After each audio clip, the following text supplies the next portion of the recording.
मुफ्ती गुलाम यासीन निज़ामी साहब ये बताएं कि दीन इस्लाम में अगर पढ़ा जाए तो कहा जाता है सफाई निस्फ ईमान है, हदीस मुबारक है, और कहा जाए कि नबी पाक सल्लल्लाहु अलैहि वसल्लम के ऊपर जब दूसरी वही जो नाज़िल हो रही है वो ये कि वसियाबा का फताहिर, अपने आप को पाकीज़ा कीजिए, और उनको कहा जा रहा है कि इनको पैगाम दे दीजिए और ये मुसलमानों को सुना दीजिए कि अपने आप को पाकीज़ा रखो, अपने लिबास को पाकीज़ा रखो, सफाई सुथराई का ख्याल रखो। तो एक मुसलमान उम्मत जिसका निस्फ ईमान ही जो है वो सफाई को करार दे दिया, तो आज जो डॉक्टर साहब है जिस कह रही थी कि अपने हाथ को बार बार आपने धोना है, साफ़ सुथरा रहना है, अपने माहौल को पाकीज़ा रखना है, सैनिटाइज़ करना है चीज़ों को, तो दीन इस्लाम तो ये हमें निस्फ ईमान करार दे रहा। तो आज मुसलमान जो हैं उनके माशरे जो हैं उनमें आप देखेंगे गंदगी के ढेर नज़र आएंगे, कूड़ा करकट के ढेर नज़र आएंगे, तो हम ये दीन इस्लाम का मैसेज क्यों भुला बैठे हैं? देखिए जी, ये हमारी बदबख्ती और बदनसीबी है कि अल्लाह तबारक व तआला ने हमें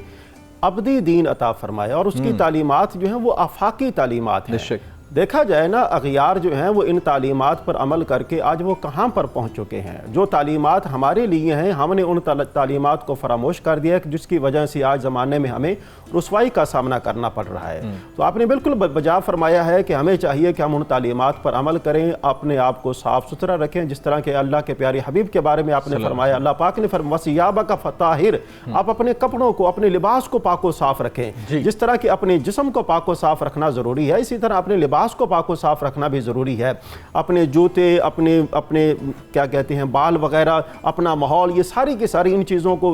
नाखून वगैरह, इनकी सफाई सुथराई, लिबास पूरा और आपकी जो अपनी ज़ात पूरी उसको आपने साफ अपनी पूरी ज़ात, अपनी पूरी ज़ात, अपना पूरा लिबास, अपना माहौल, अपना घर, अपने घर का सामने वाला हिस्सा, इन तमाम चीज़ों को पाक रखना ये दर हकीकत एक मुहज़्ज़म मुसलमान होने की अलामत है। तो ज़ाहिर सी बात है जब तक हम इन तालीमात पर अमल नहीं करेंगे तब तक ये वाला इन आफात और इन बलियात से हमें छुटकारा जो है वो नहीं मिल सकता। लेकिन इनके साथ साथ हमें चाहिए कि सफाई और सुथराई का एहतमाम भी करें, और साथ ही साथ जिस तरह के क़िबला शाह साहब ने बयान फरमाया, अल्लाह की ज़ात पर भरोसा भी रखना चाहिए, और उसके साथ साथ हमें चाहिए कि अल्लाह के हुजूर जो है वो रुजू करें। रुजू करने के लिए जो तरीक़ाकार दीन ने हमें अता फरमाया वो ये है कि आप अल्लाह के हुजूर जब ऐसे मामलात हो जाएं, वबाई अमराज का शिकार हो जाएं, तो जहाँ पे आप दवा का एहतमाम कर रहे हैं वहाँ पर आपको दुआ का एहतमाम भी करना चाहिए, और साथ ही साथ अल्लाह के हुजूर इस्तिग़फ़ार जो है वो भी करना चाहिए। ज़ाहिर सी बात है, अल्लाह तबारक व तआला ने फरमाया कि जो शख्स इस्तिग़फ़ार को लाजिम पकड़ता है अल्लाह तबारक व तआला हर परेशानी से उसको महफूज फरमा देता है। तो ये वो दीनी हवाले से एहतियाती तदाबीर हैं जिनको अपनाने से हम लोग